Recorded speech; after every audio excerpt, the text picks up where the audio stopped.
এমন আছে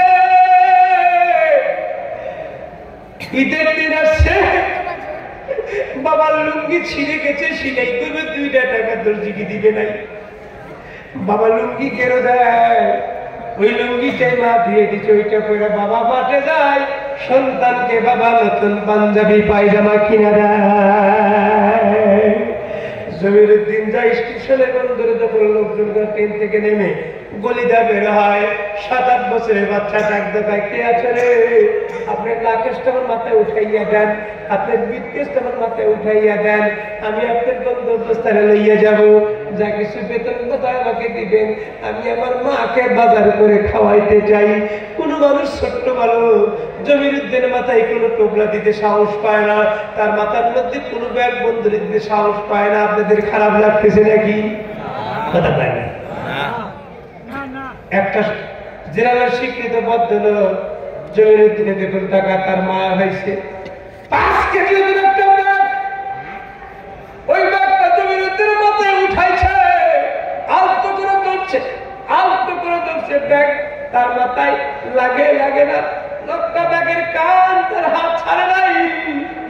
যখন গন্তব্যস্থানে পৌঁছে গেছে, লোকটা পকেট থেকে বন্ধুরে 10 টাকা বের করে দিছে।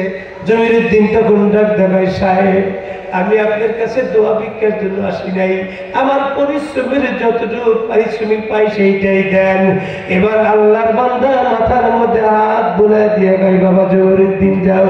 তাই তো নবী বলছে, আমার বন্ধুরে হাদিসের মধ্যে আছে, ইতি অসহায় মাদ্রাসার তলবেন যদি কোনো টাকা পয়সা দিয়ে সহযোগিতা করতে না পারেন, তার মাথার মধ্যে হাত দিয়ে বলবো, বাবা আজকে আমি তোর দুর্দিনের সাথী হইতে পারলাম না, আমার যখন টাকা হয় তোমাকে টাকা দেব।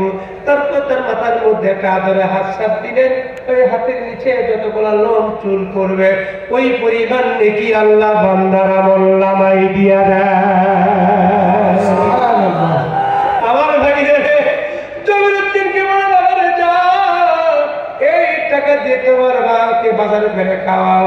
আমার ভাইরে জমিরুদ্দিন 10 টাকা দিয়ে 1 সপ্তাহ বাজার করলো, ওই আমার কাছে সে টাকাই না।